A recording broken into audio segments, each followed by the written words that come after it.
미중 정상회담 핵심 의제는 반도체 하나였습니다.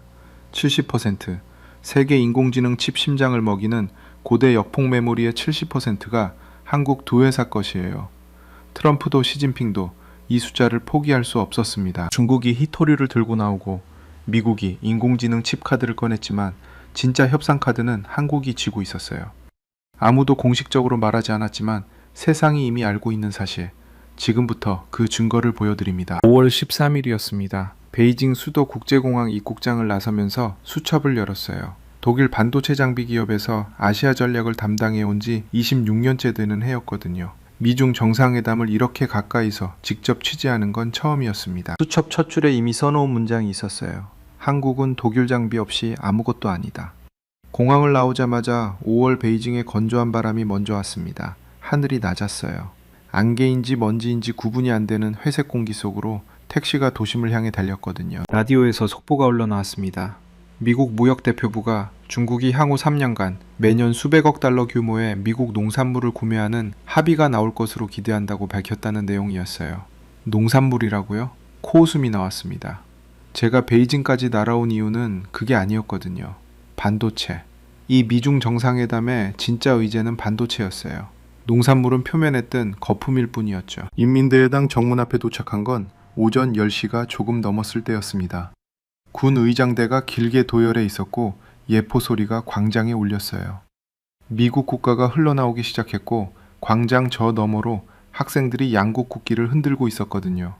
손이 저절로 수첩을 향했습니다. 그런데 멈췄어요. 군중 사이에서 한 얼굴을 알아봤거든요. 엔비디아 최고 경영자 젠슨 황이었습니다. 트럼프 대통령 전용기에 함께 타고 온 15명의 최고 경영자 중 한 명이었어요. 인공지능 반도체 시장 세계 1위 기업의 수장이 미국 대통령 바로 옆에 서서 중국 땅을 밟고 있었죠. 외교관이 아니라 반도체 기업 대표가 국가 원수 옆에 서는 장면. 역사에서 전례를 찾기 어려운 장면이었습니다. 저는 한참을 그 자리에 서서 바라봤어요. 그리고 다시 수첩을 봤습니다. 한국은 독일 장비 없이 아무것도 아니다. 이 문장이 맞다는 건 여전히 확신했어요. 한국이 세계 인공지능 메모리의 70%를 만든다고 해도 그 공장을 돌리는 장비는 독일에서 왔거든요. 우리 회사 장비 없이는 삼성도 SK하이닉스도 단 하루도 공장을 돌릴 수 없습니다. 이건 숫자가 아니라 현실이에요. 반도체 웨이퍼 하나를 깎아내려면 독일 장비가 있어야 하거든요. 그런데 광장에서 처음으로 이런 생각이 스쳤습니다. 미중 정상회담에서 지금 누가 진짜 열쇠를 쥐고 있는 건가? 미국? 중국?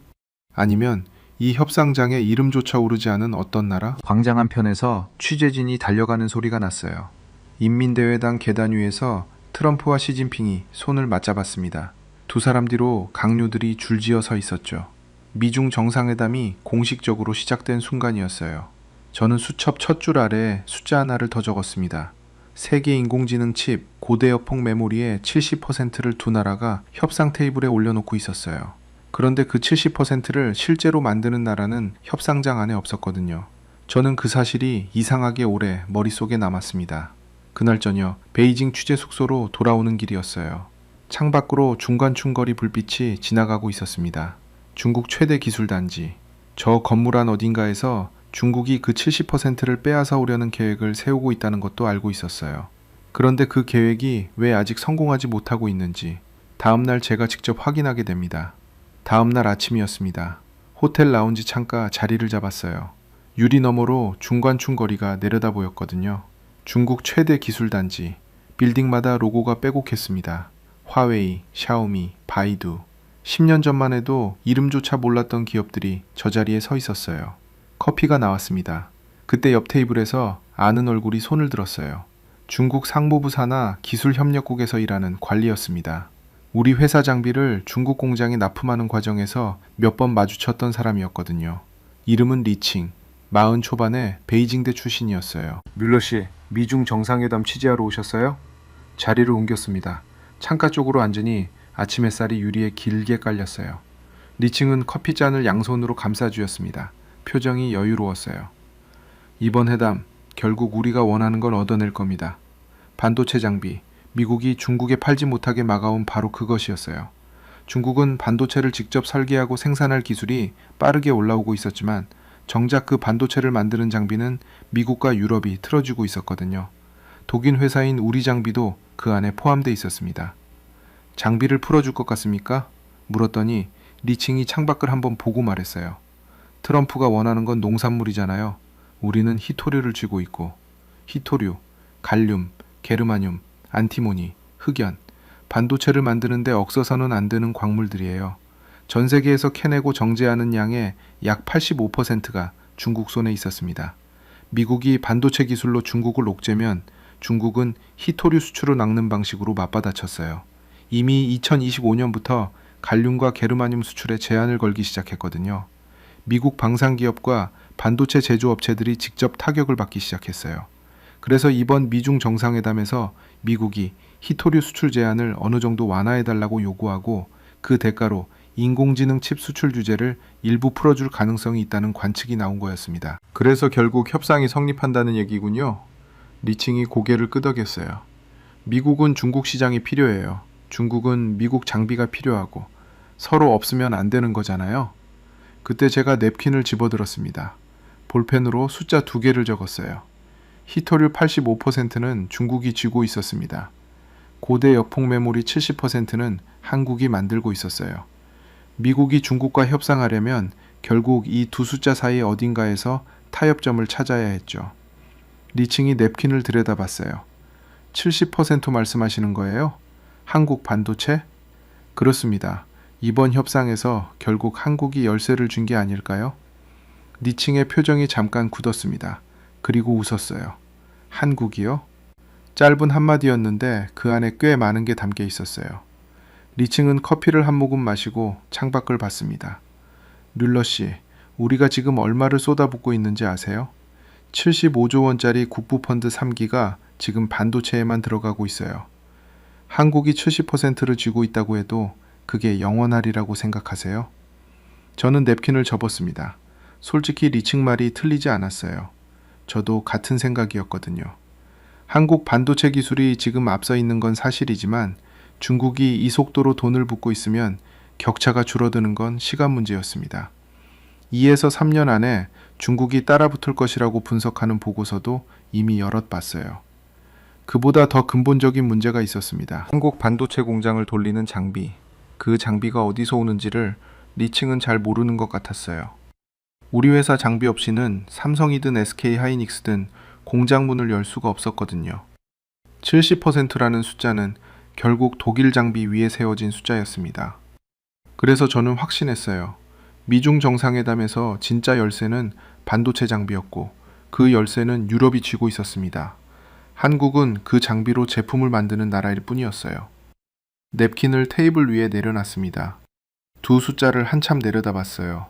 그런데 이상하게도 그 숫자가 제가 생각한 것만큼 단순하지 않다는 느낌이 자꾸 들었습니다. 리칭의 말 중 뭔가 제가 지나친 것이 있었어요. 우리가 지금 얼마를 쏟아붓고 있는지 아세요? 중국이 그렇게 돈을 퍼붓고 있는데도 왜 아직 70%가 한국 것인가? 이 질문에 제가 아직 제대로 된 답을 못하고 있다는 걸 그날 오전 창가 자리에서 처음으로 알아차렸습니다. 오후에 기자회견장에서 젠슨 황을 직접 마주치기 전까지는 그게 그냥 작은 의문에 불과하다고 생각했어요. 기자회견장은 인민대회당 서쪽 복도 끝에 있었습니다. 대리석 바닥이 광이 날 정도로 닫혀 있었어요. 발소리가 울렸거든요. 긴 복도를 걸어가면서 취재 기자들이 반대쪽에서 우르르 몰려오는 걸 봤습니다. 뭔가 터진 게 있었어요. 걸음을 빨리 했습니다. 복도 끝에서 카메라 플래시가 터지고 있었어요. 취재진이 담장처럼 몰려 있었고 그 사이로 키 큰 실루엣이 보였습니다. 안경, 검은 자켓, 특유의 조용한 눈빛. 젠슨 황이었어요. 저는 그 자리에서 멈췄습니다. 반도체 기업 최고 경영자가 미국 대통령 전용기에 탔다는 건 이미 알고 있었어요. 그런데 그게 어제까지는 그냥 숫자처럼 느껴졌거든요. 외교 행사에 기업인 동행, 트럼프식 협상, 별로 새로울 것도 없다고 생각했습니다. 그런데 직접 보니 달랐어요. 젠슨 황은 기자들의 질문에 짧게 대답하면서도 시선이 한 곳에 고정돼 있었습니다. 기자들을 보는 게 아니었어요. 회의장 문 쪽을 보고 있었어요. 미중 정상회담 협상이 진행되는 그 문. 저도 모르게 카메라를 내렸습니다. 제가 26년 동안 반도체 장비 업계에 있으면서 이런 장면은 처음이었거든요. 외교관이 협상하는 자리에 반도체 기업 대표가 저 표정으로 서 있는 건 단순히 동행이 아니었어요. 저 사람은 지금 협상의 당사자였습니다. 옆에 있던 프랑스 기자가 속삭였어요. 저 사람 원래 안 온다고 했다가 트럼프가 출발하기 직전에 직접 전화해서 합류 요청했대요. 순간 이 질문이 떠올랐습니다. 젠승황이 왜 이 미중 정상회담에 그렇게 오고 싶었을까? 답은 하나였어요. 인공지능 칩. 미국 정부가 중국에 팔지 못하게 막아놓은 엔비디아의 고성능 인공지능 가속기. 중국 정부는 2026년 1월부터 자국 기업들에게 그 칩 구매를 중단하도록 지시까지 했거든요. 미국이 틀어막고 중국도 막으라고 하니 젠승황 입장에서는 세계 최대 시장문이 닫힌 거나 마찬가지였습니다. 그래서 직접 온 거였어요. 국가 원수 옆에 서서 두 나라 협상에 자기 제품 수출기를 뚫으러. 기자회견장 안으로 들어섰습니다. 자리를 잡고 노트북을 열었어요. 화면에 숫자들이 쭉 떠 있었습니다. 제가 베이징 오기 전에 정리해온 데이터였거든요. 엔비디아 인공지능 칩의 중국 내 수요 억 달러 단위였어요. 그 칩을 구동하는 인공지능 서버의 메모리, 고대 역폭 메모리였습니다. 그리고 그 메모리의 세계 공급량 70%가 한국 두 회사였어요. 미중 정상회담의 구조가 비로소 명확하게 눈에 들어왔습니다. 미국이 중국의 엔비디아 칩 수출을 허용하면 그 칩을 사용하는 인공지능 서버가 늘어나고 그 서버에 들어가는 고대 역폭 메모리 수요가 폭발적으로 커지는 거였어요. 그리고 그 메모리의 70%는 한국이 만들었습니다. 저는 그 연결고리를 멍하니 들여다봤어요. 미중 정상회담이 합의에 이르면 가장 직접적인 수혜를 보는 기업이 엔비디아였습니다. 그런데 그 다음으로 수혜를 보는 기업이 SK하이닉스와 삼성전자였어요. 한국이었거든요. 협상장에 이름도 없는 나라가 협상 결과에 가장 큰 수혜자 자리에 있었습니다. 이상했어요. 분명히 이상한 구조였는데 제가 왜 지금까지 이걸 이렇게 선명하게 본 적이 없었을까? 기자회견장에서 한 기자가 손을 들었습니다. 젠승황 최고 경영자, 이번 미중 정상회담 결과가 엔비디아에 어떤 의미입니까? 젠슨왕이 마이크를 잡았어요. 짧은 침묵이 있었습니다. 그리고 말했어요. 인공지능은 국경이 없습니다. 기술은 세상 모든 사람에게 닿아야 해요. 기자들이 받아 적었습니다. 저도 손가락이 키보드 위로 갔어요. 그런데 멈췄습니다. 젠슨왕이 그 말을 하면서 잠깐 어딘가를 바라봤는데 그 시선이 묘하게 걸렸거든요. 카메라를 보는 게 아니었어요. 발표문을 보는 것도 아니었습니다. 아무것도 없는 허공을 보고 있었어요. 그 눈빛이 어떤 눈빛인지 저는 26년 동안 협상 테이블에서 많이 봐왔습니다.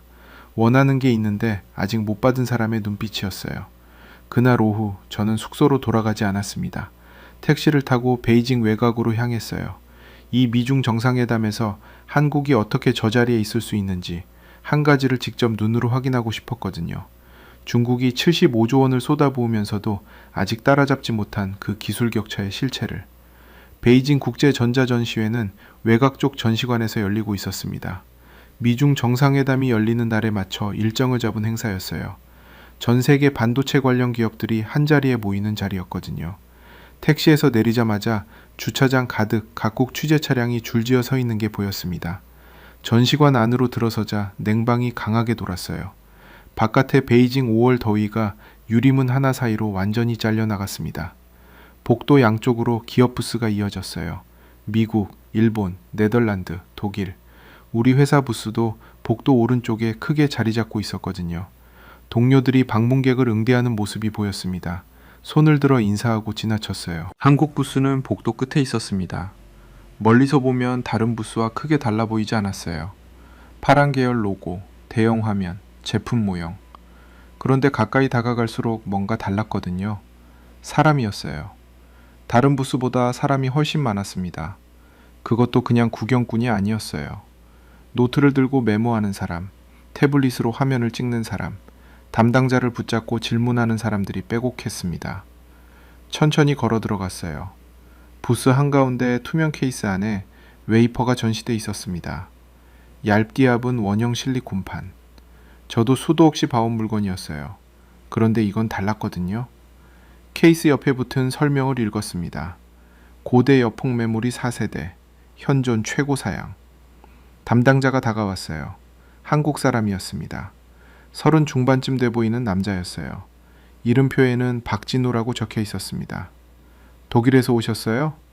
악센트를 듣고 알아챈 모양이었어요. 네, 반도체 장비 쪽에 있습니다. 박진우 씨가 고개를 끄덕이며 케이스 쪽으로 안내했어요. 이번 미중 정상회담 때문에 오신 분들이 많아요. 오늘 유독 질문이 많더라고요. 어떤 질문들이요? 다들 비슷해요. 미국이 인공지능 칩 수출을 풀면 우리 주문이 더 늘어나냐고요. 저는 케이스 유리에 손을 짚었습니다. 안쪽 웨이퍼가 형광등 빛을 받아 얇은 무지개색으로 반짝였어요. 실제로 늘어납니까? 박진우 씨가 잠깐 생각하는 표정을 지었어요. 솔직히 말씀드리면 저희는 이미 주문이 넘쳐요. 미중 정상회담 결과랑 관계없이요. 그 말이 걸렸습니다. 넘친다고요? 엔비디아 물량만 해도 저희가 60% 넘게 되고 있거든요. 인공지능 서버 수요가 워낙 폭발적이라서요. 올해 고대역폭 메모리 출하량이 전년보다 50% 이상 늘어날 것 같아요. 저는 손을 케이스에서 뗐습니다. 60%. 세계 인공지능 칩 시장 1위 기업인 엔비디아의 주문 60% 이상을 이 회사 하나가 대고 있다는 말이었어요. 그리고 삼성까지 합치면 한국 두 회사가 전체 고대역폭 메모리 시장의 70%를 쥐고 있었습니다.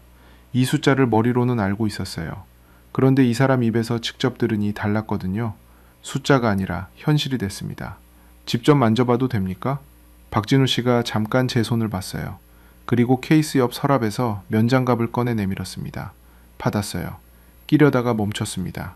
그냥 맨손으로 들어도 되냐고 물었어요. 조심하시면요. 케이스가 열렸습니다. 웨이퍼를 양손으로 들었어요. 생각보다 가벼웠습니다. 손바닥 위에 올려놓으니 얇은 원형 실리콘판이 형광등 아래에서 다시 무지개 빛을 냈어요. 300mm. 손바닥보다 조금 더 컸습니다. 이 안에 수십억 개의 회로가 새겨져 있었어요. 그리고 이것이 세계 인공지능의 심장을 먹이고 있었습니다. 손가락 끝에 차가운 감촉이 왔어요.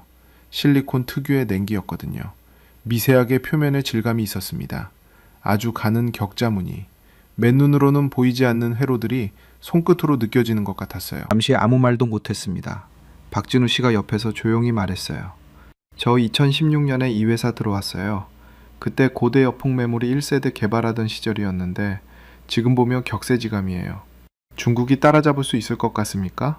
박진우 씨가 웨이퍼를 다시 케이스 안에 놓았습니다. 케이스를 닫으면서 말했어요. 따라오고는 있어요. 근데 저희도 멈춰있질 않으니까요. 짧은 말이었는데 이상하게 오래 남았습니다. 저는 부스를 나오면서 복도에 잠깐 서 있었어요. 여전히 한국 부스 쪽에서 사람들이 왔다 갔다 했습니다. 메모하고 찍고 물어보고 리칭이 그날 아침에 했던 말이 떠올랐어요. 75조 원을 쏟아붓고 있어요. 그리고 박진우 씨가 방금 한 말. 저희도 멈춰있질 않으니까요. 이 두 문장 사이 어딘가에 제가 아직 보지 못한 것이 있다는 생각이 들었습니다. 저는 그것을 확인하러 다음날 아침 베이징 외곽으로 다시 움직였어요. 중국이 그 75조 원을 퍼부으면서도 왜 아직 거기 있는지 직접 가서 봐야 했거든요. 베이징 외곽으로 나가는 길은 도심과 달랐습니다. 고층 빌딩이 사라지고 단층짜리 공장 건물들이 이어졌어요.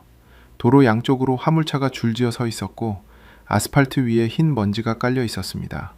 차창을 조금 열었더니 기름 냄새와 금속 냄새가 섞여서 들어왔어요. 창신 메모리라고 적힌 표지판이 보였습니다. 중국이 국가 자원을 집중 투입하고 있는 반도체 기업이었어요. 이 회사 하나를 키우기 위해 중국 정부가 75조 원 규모의 반도체 국부펀드 3기를 집행하고 있었거든요. 기업 공개로만 6조 원을 추가 조달해 생산 라인 확충에 쏟아붓고 있다는 보도도 나왔습니다. 택시를 공장 정문 앞에 세웠어요. 정문은 높은 철문이었습니다. 경비원 2명이 정문 양쪽을 지키고 있었어요. 안을 들여다보려 했지만 건물이 멀었습니다. 굴뚝 같은 것도 연기 같은 것도 보이지 않았어요. 반도체 공장은 밖에서 보면 그냥 거대한 상자 같거든요. 안에서 무슨 일이 벌어지는지 바깥에서는 아무것도 알 수 없었습니다. 정문 앞에 한참 서 있었어요. 바람이 공장 쪽에서 불어왔습니다. 냉방기 배기 냄새였어요. 반도체 공장 안에는 24시간 일정한 온도와 습도를 유지해야 하는 클린룸이 있거든요. 먼지 하나, 온도 변화 하나로 불량이 나는 공정이었습니다. 그 냉기가 바깥까지 흘러나오고 있었어요. 전화를 꺼냈습니다. 연락처를 찾았어요. 반도체 업계에서 알고 지낸 중국인 연구원이었거든요. 학회에서 몇 번 마주쳤던 사람이었는데 지금 이 회사 소속은 아니었지만 업계 사정을 잘 알고 있었어요. 전화를 걸었습니다. 2번 울리고 받았어요. 왕 박사, 저 뮬러입니다. 지금 베이징에 와 있어요. 미중 정상회담 때문에요. 혹시 시간 되시면 잠깐 뵐 수 있겠습니까? 공장 근처 식당에서 보기로 했습니다. 식당은 공장 정문에서 걸어서 5분 거리였어요. 간판도 없는 작은 가게였거든요. 테이블이 4개, 점심 준비가 한창인지 주방에서 기름 냄새가 강하게 났습니다. 바닥에 타일이 깔려 있었는데 군데군데 금이가 있었어요. 왕 박사가 먼저 와 있었습니다. 50 초반의 남자였어요. 안경 너머로 눈이 피곤해 보였거든요. 미중 정상회담 오셨군요. 베이징 안이 복잡하죠? 많이 복잡합니다. 그래서 왔어요. 실제로 어떤지 직접 보려고. 주인이 국수를 2그릇 내왔습니다. 뜨거운 국물 냄새가 테이블 위로 올라왔어요. 창신메모리 공장 앞에 가봤어요. 왕 박사가 젓가락을 들다가 멈췄습니다. 거기 들어가셨어요? 정문까지만요. 그냥 보고 싶었거든요. 왕 박사가 국수를 한 입 먹었습니다. 잠깐 생각하는 얼굴이었어요. 솔직히 말씀드릴게요. 저 회사가 올해 생산 라인 20%를 고대 역폭 메모리 라인으로 전환하겠다고 했거든요. 근데 지금 많이 힘들어요. 왜요? 발열 문제예요. 고대 역폭 메모리는 칩을 층층이 쌓아 올리는 방식이거든요. 5층, 8층, 12층까지요. 층수가 올라갈수록 열이 쌓여서 빠져나가질 않아요. 그 열을 어떻게 잡느냐가 핵심 기술인데 거기서 막혀 있는 거예요. 해결이 어렵습니까? 어렵죠. 한국이 그걸 해결하는데 10년 넘게 걸렸거든요. 협력업체의 양상 수준의 발주도 아직 못하고 있는 상황이에요. 저는 국수 국물을 한 숟갈 떴습니다. 뜨겁고 짭짤했어요. 기술 격차가 어느 정도입니까? 왕 박사가 짧게 대답했어요. 2세대에서 3세대 사이요. 한국이 6세대 고대역폭 메모리를 이미 양산하고 있는데 중국은 3세대도 제대로 못 만들고 있거든요. 2세대에서 3세대. 반도체에서 한 세대는 짧으면 2년, 길면 4년이에요. 즉, 중국이 지금부터 달려도 한국이 지금 서 있는 자리에 오려면 최소 6년에서 10년이 걸린다는 말이었습니다. 저는 스마트폰을 꺼냈어요. 선박 추적 앱 대신 반도체 업계 데이터 앱을 열었습니다. 중국 창신 메모리의 생산 현황 분석 자료가 있었어요. 스크롤을 내렸습니다. 상반기 목표 일정 지연, 협력사 발주 미확정, 기술 난항 지속. 앱을 닫았습니다. 리칭의 목소리가 떠올랐어요. 75조 원을 쏟아붓고 있어요. 그 말이 맞았습니다. 숫자는 압도적이었어요. 그런데 돈으로 살 수 없는 것이 있었어요. 발열 문제를 해결한 10년의 시행착오. 그 시간은 돈으로 살 수 없었거든요. 그래서 저는 다시 확신했습니다. 미중 정상회담에서 미국이 일부 인공지능 칩 수출을 허용한다 해도 그 칩에 들어가는 고대역폭 메모리는 당분간 한국 것일 수밖에 없었어요. 중국이 따라오려면 시간이 필요했고 그 시간 동안 한국은 또 앞서 나갈 테니까요. 그러니까 지금 이 미중 정상회담 협상 결과가 어떻게 나오든 한국이 당장 흔들릴 이유는 없었습니다. 저는 그렇게 생각했어요. 왕 박사가 국수 그릇을 내려놓으면서 말했습니다. 그런데 뮬러 씨, 한 가지 물어봐도 될까요? 네, 물론이죠. 독일 장비가 없으면 한국 공장도 못 돌리잖아요. 맞죠? 저는 고개를 끄덕였어요. 그런데 한국이 지금 그 장비 의존도를 줄이려는 움직임이 있다는 거 아세요? 젓가락이 멈췄습니다. 무슨 말씀이시죠? 한국이 반도체 장비 자체 개발에 투자를 늘리고 있거든요. 아직 완전히 대체하는 건 아니지만 10년 전이랑은 달라요. 저도 최근에 관련 논문을 몇 개 봤는데 왕 박사는 그냥 자연스럽게 말했어요. 특별한 의도가 있는 것 같지도 않았습니다. 그냥 업계 동향을 얘기하는 톤이었거든요. 저는 창밖을 봤어요. 공장 방향이었습니다. 저 멀리 창신 메모리 건물 상단이 보였어요. 아무 표정 없이 서 있는 거대한 상자. 한국이 장비 의존도를 줄이고 있다는 말. 저는 그 말을 어떻게 받아들여야 할지 몰랐습니다. 아직은 부분적인 움직임일 거라고, 완전한 대체는 불가능할 거라고 생각했어요. 당연히 그럴 거라고. 그런데 그날 저녁, 베이징 프레스센터에서 미중 정상회담 협상 결과 속보가 터졌을 때 저는 그 생각이 생각보다 훨씬 허약한 기반 위에 서 있었다는 걸 알아차렸습니다. 베이징 프레스센터는 인민대회당에서 택시로 10분 거리였습니다. 미중 정상회담 전용 취재 공간으로 임시 설치된 곳이었어요. 건물 안으로 들어서자 노트북 소리, 전화 통화 소리, 키보드 소리가 한꺼번에 쏟아졌습니다. 수백 명의 기자들이 빼곡하게 자리를 잡고 있었어요. 화면마다 속보 자막이 흘러가고 있었거든요. 빈자리를 찾아 앉았습니다. 노트북을 열었어요. 화면에 알림이 쌓여 있었거든요. 확인하지 않은 메시지들이 30개가 넘었습니다. 독일 본사 동료들, 아시아 지사 담당자들, 업계 지인들 다들 같은 걸 묻고 있었어요. 미중 정상회담 결과 어떻게 됩니까? 그때 프레스센터 전면 대형 화면에 자막이 떴습니다. 속보, 미국 무역대표부 대표, 블룸버그 인터뷰. 중국이 향후 3년간 매년 수백억 달러 규모 미국 농산물 구매 합의 기대. 기자들이 일제히 타이핑을 시작하는 소리가 났어요. 저는 자막을 읽으면서 손이 멈췄습니다. 농산물. 어제 택시 안 라디오에서 들었던 그 단어였어요. 그때는 코웃음을 쳤는데 지금 이 자막을 보는 느낌은 달랐습니다. 농산물을 빌미 삼아 협상이 성립되는 거라면 진짜 협상은 그 뒤에 있다는 뜻이었거든요. 반도체, 인공지능 칩, 고대 여폭 메모리. 두 번째 자막이 떴습니다. 미국, 엔비디아 고성능 인공지능 칩 일부 대중국 수출 허용 검토. 중국, 히토류 수출 제한 완화 조건부 합의 기대. 이번엔 프레스센터 전체가 잠깐 조용해졌어요. 그리고 폭발했습니다. 전화 받는 소리, 타이핑 소리, 누군가 자리에서 일어나 달려나가는 소리. 저도 손가락이 키보드 위로 갔어요. 그런데 뭘 써야 할지 몰랐거든요. 다른 창을 열었습니다. 반도체 주가 현황이었어요. SK 하이닉스, 삼성전자 두 종목이 동시에 올라가고 있었습니다. 한국 시간으로 아직 거래 시간이 아닌데 선물 지수가 움직이고 있었어요. 두 번째 자막이 연달아 흘렀습니다. 삼성전자 중국 시양 공장, 미국 장비 반입 규제 완화 기대감 상승. SK 하이닉스 우시 공장, 연단위 라이선스 승인 가능성 거론. 저는 화면을 보면서 숨을 가다듬었습니다. 삼성전자 시양 공장, SK 하이닉스 우시 공장. 두 회사가 중국 땅에서 운영하는 공장이었어요. 미국이 장비 반입을 규제하면서 매번 개별 허가를 받아야 했던 곳이었거든요. 그게 이번 미중 정상회담 합의로 연단위 라이선스로 바뀔 수 있다는 말이었습니다. 이건 단순한 규제 완화가 아니었어요. 한국이 중국 시장에서 더 안정적으로 생산을 이어갈 수 있다는 뜻이었거든요. 미국의 허락을 받은 채로요. 또 다른 창을 열었습니다. 무역 통계였어요. 한국 반도체 수출 현황. 스크롤을 내렸거든요. 2025년 연간 수출 1734억 달러. 사상 최고치라고 적혀 있었어요. 그 아래 2026년 5월 누계 전년 동기 대비 43.7% 증가. 저는 그 숫자를 두 번 읽었습니다. 43.7%.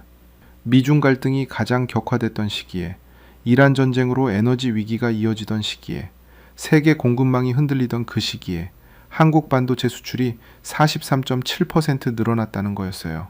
노트북 화면에서 눈을 들었습니다. 프레스센터 천장이 보였어요. 형광등이 하얗게 빛났거든요. 옆자리 일본 기자가 전화를 받으면서 일어섰습니다.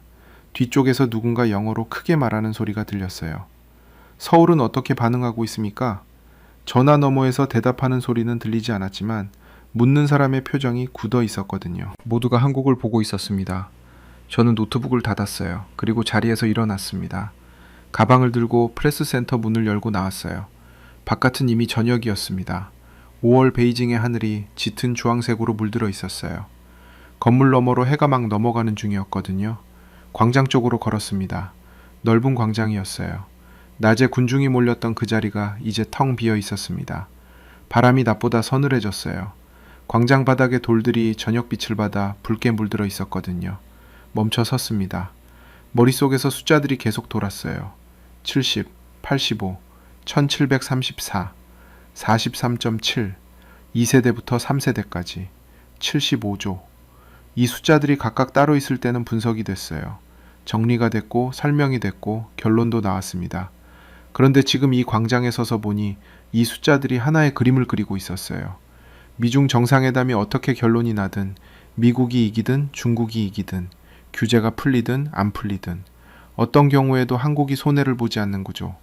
미국이 중국에 인공지능 칩을 팔면 한국 고대여폭 메모리 수요 폭발. 미국이 중국을 계속 막으면 한국 공장이 유일한 대안. 중국이 자체 개발을 밀어붙이면 한국은 그 사이 다음 세대로 넘어가 있음. 어느 방향으로 가도 한국이 필요했어요. 저는 그 생각이 드는 순간 이상하게 발이 무거워졌습니다. 베이징에 오기 전에 수첩에 적었던 문장이 떠올랐어요. 한국은 독일 장비 없이 아무것도 아니다. 그 문장이 지금 이 광장에서는 왜 이렇게 낯설게 느껴지는지 몰랐습니다. 틀렸다고 말할 수는 없었어요. 아직은요. 독일 장비 없이 한국 공장이 돌아가지 않는 건 사실이었거든요. 그런데 분명히 뭔가 제가 놓치고 있는 게 있었습니다. 광장을 가로질러 걷기 시작했어요. 한참을 걸었는데도 광장이 끝나지 않았습니다. 이렇게 넓었나 싶었어요. 걸으면서 한 가지 생각이 자꾸 머릿속을 건드렸거든요. 을지로 왕 박사가 식당에서 말했어요.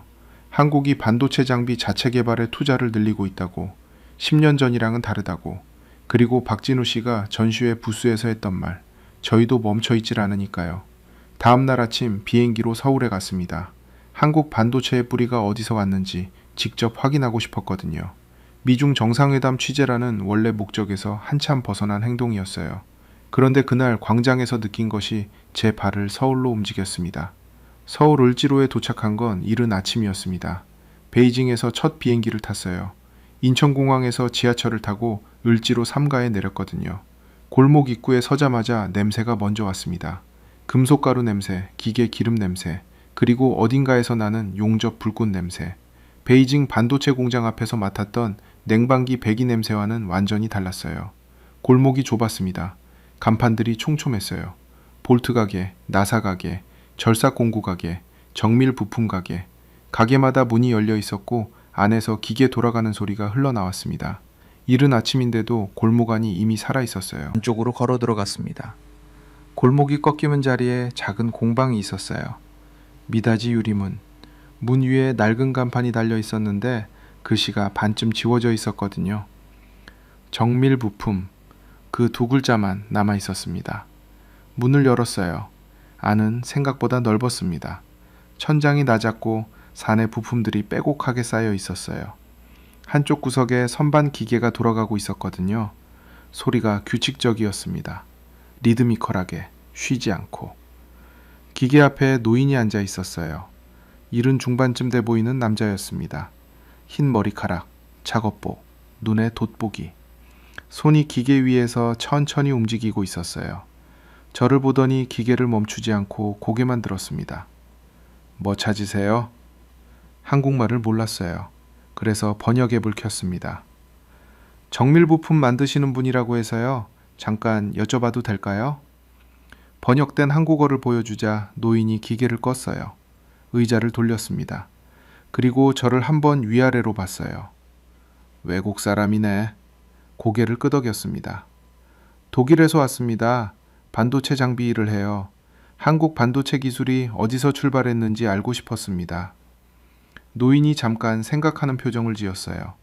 그리고 작업복 앞주머니에서 헝겊을 꺼내 손을 닦기 시작했습니다. 천천히 손가락 하나하나를. 앉아요. 의자를 하나 내줬어요. 저는 앉았습니다. 노인이 손을 내밀었어요. 악수를 청하는 게 아니었습니다. 손바닥을 위로 향해 펼쳐 보이는 거였어요. 손이었습니다. 두꺼웠어요. 손바닥 전체에 굳은 살이 박혀 있었고 손가락 마디가 굵었습니다. 여기저기 오래된 상처 자국이 있었어요. 기계에 찍힌 자국인지 금속에 긁힌 자국인지 그 손이 무언가를 말하는 것 같았습니다. 1971년에 사우디아라비아 갔어요. 번역 앱이 느리게 작동했어요. 저는 화면을 들여다봤습니다. 파이프 용접이었거든요. 낮에 50도 넘었어요. 철 파이프가 맨손으로 못 잡을 만큼 뜨거웠어요. 근데 그냥 했어요. 다른 방법이 없었으니까. 저는 번역된 문장을 읽다가 멈췄습니다. 다른 방법이 없었으니까. 노인이 손을 다시 무릎 위에 내려놓으면서 말했어요. 거기서 번 돈 다 보냈지 고향에. 그게 다 어디 갔겠어요? 공장 생기고 학교 생기고 그 다음 세대가 그 공장에서 또 일하고. 저는 아무 말도 하지 못했습니다. 한국 반도체가 어떻게 거기까지 갔냐고요? 글쎄요. 저는 반도체는 몰라요. 근데 그냥 했어요. 다들. 다른 방법이 없었으니까. 그 한마디였습니다.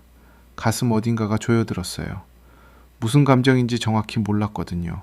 그냥 조여들었습니다. 노인의 손이 다시 눈에 들어왔어요. 그 굳은 살이, 그 상처 자국이, 그 두꺼운 손마디가. 1971년 사우디아라비아 50도 뜨거운 파이프. 그냥 했어요. 저는 그 자리에서 오래 앉아 있었습니다. 번역 앱 화면이 꺼졌어요. 다시 켜지 않았거든요. 노인은 다시 기계를 켰습니다. 규칙적인 소리가 다시 공방을 채웠어요. 저는 그 소리를 들으면서 생각했습니다. 미중 정상회담 협상 테이블에 올라온 숫자들 70, 43.7, 1734. 이 숫자들이 어디서 왔는가? 1971년 사우디아라비아 사막에서 뜨거운 파이프를 잡았던 손에서 왔어요. 그리고 그 손과 비슷한 손들이 1960년대 독일 탄광 막장에서 석탄을 캤고 1970년대 구미공단 밤교대 근무를 버텼고 1980년대 구로 골목에서 새벽까지 기계를 돌렸습니다. 다른 방법이 없었으니까, 그냥 했으니까. 그 시간이 지금 미중 정상회담 협상 테이블 위에 올라와 있었어요. 여러분의 아버지가 그 손이었습니다. 여러분의 어머니가 그 새벽이었어요.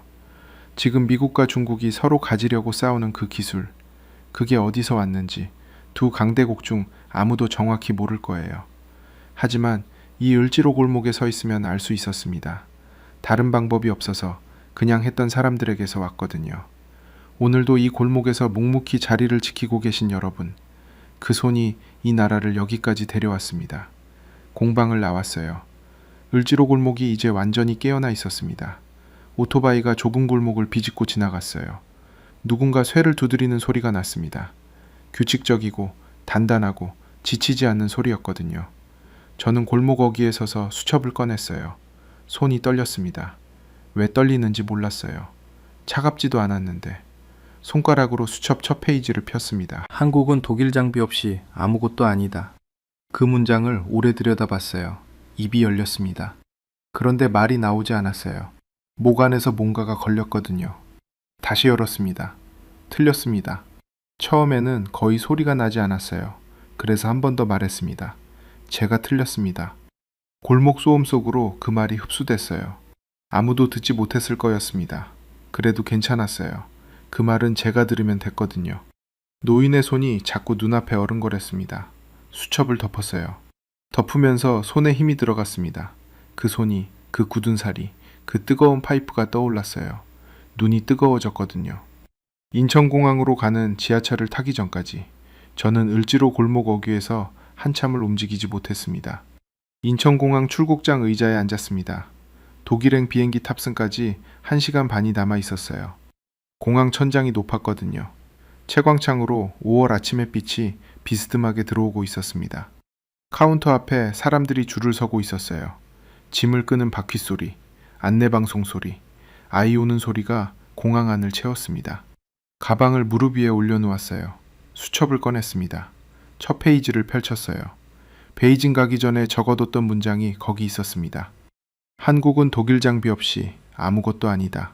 그 문장 아래에 어제 을지로 골목에서 적은 두 글자가 있었어요. 틀렸다. 저는 그 두 줄을 오래 들여다봤습니다. 수첩 종이가 살짝 구겨져 있었어요. 베이징에서 서울까지 가방 안에 있던 탓이었거든요. 손끝으로 구겨진 부분을 펼쳤습니다. 펴지지 않았어요.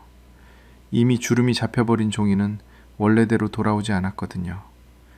이번 미중 정상회담에서 제가 보고 싶었던 건 뭐였을까요? 베이징 인민대회당 앞, 히토리와 반도체 칩을 맞바꾸는 두 강대국.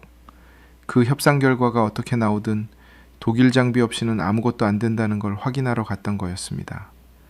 제가 26년 동안 쌓아온 결론을 현장에서 다시 한번 증명하러. 그런데 결론이 바뀌었어요. 아니, 정확히는 결론이 바뀐 게 아니었습니다. 질문이 바뀐 거였어요. 저는 독일 장비 없이 한국이 될 수 있는가를 물으러 갔었어요. 그런데 베이징에서 서울까지 사흘 동안 보고 들은 것들이 다른 질문을 던지고 있었습니다. 한국은 어떻게 독일 장비가 필요한 나라가 됐는가? 이 두 질문은 달랐어요. 전혀 다른 질문이었거든요. 첫 번째 질문의 답은 제가 알고 있었습니다. 독일 장비 없이 한국 공장은 안 돌아간다. 사실이에요. 지금 이 순간도 사실입니다. 그런데 두 번째 질문의 답을 저는 몰랐어요. 어떻게 한국이 세계 인공지능 메모리의 70%를 만드는 나라가 됐는지, 어떻게 미중 정상회담 협상 테이블에서 이름도 없이 가장 중요한 변수가 됐는지, 그 답을 어제 을지로에서 노인의 손에서 봤습니다. 다른 방법이 없어서 그냥 했기 때문에. 탑승 안내 방송이 흘러나왔어요. 제 비행기가 아니었습니다. 옆 게이트였어요. 사람들이 줄을 서기 시작했거든요. 저는 그 모습을 바라보다가 다시 수첩을 봤습니다. 숫자들을 다시 적었어요. 이번 미중 정상회담에서 제가 봤던 숫자들. 세계 인공지능 메모리 시장에서 한국 두 회사의 점유율 1734억 달러, 2025년 한국 반도체 수출 사상 최고치 43.7%, 2026년 5월 현재 전년 동기 대비 수출 증가율. 이 세 숫자가 미중 정상회담 협상 테이블에서 어떤 역할을 했는지 저는 이제 알았어요. 두 강대국이 반도체를 외교 카드로 쓰기 시작한 순간 그 카드의 실체는 한국이었습니다. 미국이 중국에 인공지능 칩을 팔겠다고 해도 그 칩에 들어가는 메모리는 한국 것이었어요. 중국이 히토리로 맞받아쳐도 히토리로 만들어야 하는 반도체는 한국이 앞서 있었거든요. 미중 정상회담은 두 나라가 한 거였는데 결과는 세 나라가 나눠 갖는 구조였습니다. 초대받지 못한 나라가 협상의 열쇠를 쥐고 있었어요. 저는 그게 어떻게 가능했는지 이제 알았습니다. 뜨거운 파이프를 잡았던 손들 때문이었어요. 독일 탄광 막장에서 석탄을 캤던 손들 때문이었습니다. 구로골목 새벽 교대 근무를 버텼던 손들 때문이었어요. 다른 방법이 없어서 그냥 했던 사람들 때문이었거든요. 그 손들이 70%를 만들었습니다. 1734억 달러를 만들었어요. 43.7%를 만들었거든요. 수첩을 덮었습니다. 그리고 빈 페이지를 다시 폈어요. 볼펜을 들었습니다. 뭘 쓸지 미리 생각하지 않았어요. 그냥 썼거든요. 이것은 단순한 반도체 이야기가 아니다. 다른 방법이 없어서 그냥 한 사람들의 이야기다. 한 문장을 쓰는데 시간이 꽤 걸렸습니다. 볼펜이 종이 위를 천천히 움직였어요. 글씨가 평소보다 컸어요. 손에 힘이 들어간 탓이었거든요. 다 쓰고 나서 수첩을 다시 덮었습니다. 탑승 게이트 쪽으로 걸어갔어요. 통로를 걸으면서 창밖을 봤습니다. 인천공항 활주로가 보였어요. 아침 햇빛이 활주로 바닥에 납작하게 깔려 있었습니다. 비행기 한 대가 천천히 활주로를 가로질러 가고 있었어요. 그 뒤로 엔진 소리가 낮게 깔려 있었거든요. 독일행 탑승이 시작됐습니다. 줄을 섰어요. 앞사람이 여권을 내밀었고 직원이 보딩 패스를 스캔했습니다. 규칙적인 소리가 났어요. 한 명씩 들어가고 있었거든요. 제 차례가 왔습니다. 여권을 꺼내려다 잠깐 멈췄어요. 수첩이 가방 안에 있었습니다. 그 안에 두 문장이 있었어요. 한국은 독일 장비 없이 아무것도 아니다. 이것은 단순한 반도체 이야기가 아니다. 두 문장이 한 수첩 안에 있었어요. 앞 페이지와 뒷 페이지에 나란히. 저는 그 두 문장을 동시에 틀렸다고 생각하지 않았습니다. 첫 번째 문장은 사실이었어요. 지금도 사실이었고 내일도 사실일 거였거든요. 그런데 그 사실이 전부가 아니라는 걸 이번 미중 정상회담을 통해 알았습니다. 사실의 반대편에 더 큰 사실이 있었어요. 한국은 독일 장비를 써야 하는 나라인데도 세계가 그 나라를 필요로 하는 구조를 만들어냈다는 것. 그게 어떻게 가능했는지. 다른 방법이 없어서 그냥 했기 때문에. 직원이 보딩 패스를 돌려줬습니다. 통로 안으로 들어섰어요. 비행기로 이어지는 긴 통로였거든요. 창이 없었습니다. 형광등만 길게 켜져 있었어요. 발소리가 통로 안에 울렸습니다. 걸으면서 한 가지를 생각했어요. 독일에 돌아가면 보고서를 써야 했습니다. 이번 미중 정상회담이 유럽 반도체 장비 업계에 어떤 영향을 미치는지, 한국 공장의 규제 완화 가능성이 우리 사업에 어떤 기회가 되는지, 그 보고서를 쓰기 전에 먼저 다른 걸 써야겠다고 생각했어요. 을지로 노인의 손에 대해서, 그 손이 왜 지금 미중 정상회담 협상 테이블 위에 올라와 있는지에 대해서. 비행기 문이 열려 있었습니다. 안으로 들어섰어요. 좌석을 찾았습니다. 창가 자리였거든요. 짐을 선반에 올리고 앉았어요. 안전벨트를 맸습니다. 창밖으로 인천공항 활주로가 보였어요. 아직 비행기가 움직이지 않고 있었습니다. 탑승이 다 끝나지 않았던 거였어요. 그 시간 동안 창밖을 봤어요. 활주로 끝이 보였습니다. 그 너머로 서울 도심이 희미하게 보였거든요. 을지로가 저기 어딘가에 있었습니다. 지금 이 시간에도 그 골목에서 기계가 돌아가고 있을 거였어요. 규칙적이고 단단하고 지치지 않는 소리로 비행기가 천천히 움직이기 시작했습니다. 수첩을 꺼냈어요. 다시 폈거든요. 빈 페이지가 아직 많이 남아 있었습니다. 볼펜을 들었어요. 쓰기 시작했습니다.